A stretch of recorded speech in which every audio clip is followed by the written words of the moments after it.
চলো শুরু করা যাক। আসেই নাই। হ্যালো, আমার আজকে বার্থডে। কেকটা লাস্ট পর্যন্ত আমিই কেটে কেটে সবাইকে দিয়েছিলাম। এই যে ওর বাবা ওকে খাওয়াচ্ছে। তো চলো শুরু তো হয়েই গেছে, আবার প্রথম থেকে শুরু করা যাক। এই যে সন্ধ্যা প্রদীপ দিয়ে আমি রেডি হয়ে নিয়েছিলাম, রেডি হয়ে চলে এসেছি ওদের বাড়ি। ওদের বাড়িতে এসে দেখি রান্নাবাড়া চলছে আর বার্থডে গার্ল বেলুন ফোলাচ্ছে। আর এই দিকটায় সবাই বেলুন ফুলে ফুলে রাখছিল। আমার আসতে একটু লেট হয়ে গেছে, ওদের বেলুন ফুলানো কমপ্লিট। তো চলো,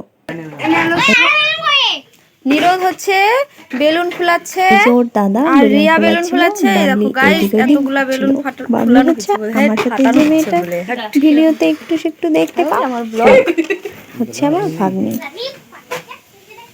আর এখানে হলো আমার জাইমুল লাইট সেট করছে। তো আসেই নাই।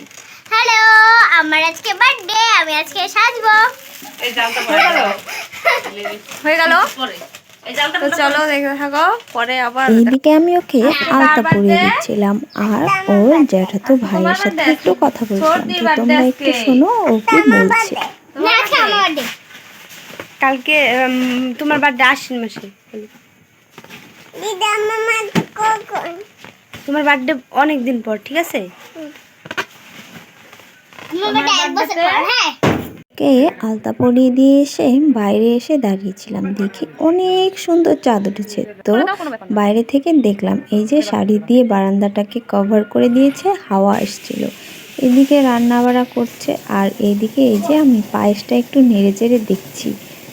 যদিও আমি পারি না পায়েস করতে, তারপরে একটু বসাচ্ছিল মা।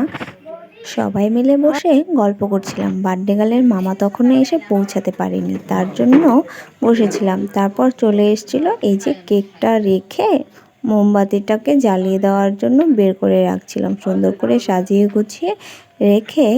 এই টুপিটাও এনেছিল বার্থডে গার্লের জন্য। তো চলো, এই যে কেক টেক সব ডেকোরেশন করেছে ওর বাবা, আর আমি কেকটাকে সুন্দর করে সেট করে দিচ্ছিলাম আর ওর মা ওইদিকে পায়েসটা রেখে দিচ্ছিল।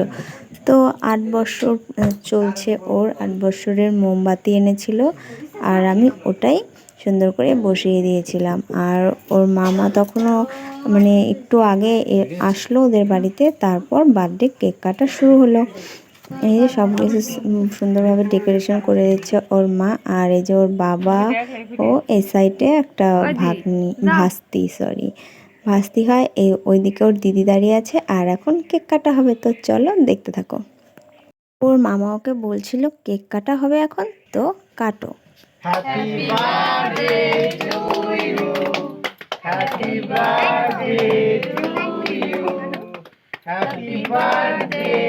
কি সুইট না, ওর বাবাকে খাওয়াই দিচ্ছে।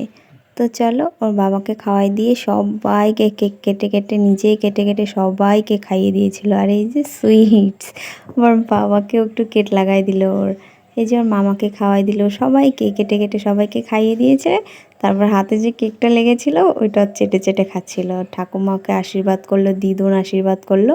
তো লাস্ট সবাইকে খেতে দিবে, তাই আমাকে বললো কেকটা পিস পিস করে কেটে দেওয়ার জন্য। আর আমিও পিস পিস করে কাটতে গিয়ে এত ছোট ছোট করে কেটেছিলাম, তো সবাইকে পরে 2 পিস করে দিতে লাগছিল।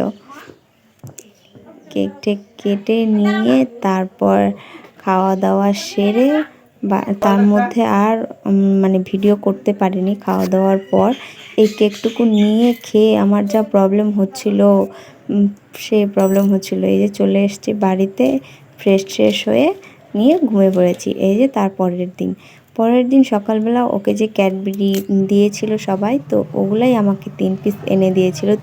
এই 3 প্যাকেট ক্যাডবেরি আমাকে দিয়েছিল সকালবেলা, আর আমি তখনই এই 3 প্যাকেট ক্যাডবেরি আমি খেয়েও নিয়েছিলাম। তো এই ভিডিওটা এই পর্যন্তই, দেখা হচ্ছে অন্য কোনো ব্লগে। ভালো থাকবে, সুস্থ থাকবে এই কামনাই করি, টাটা।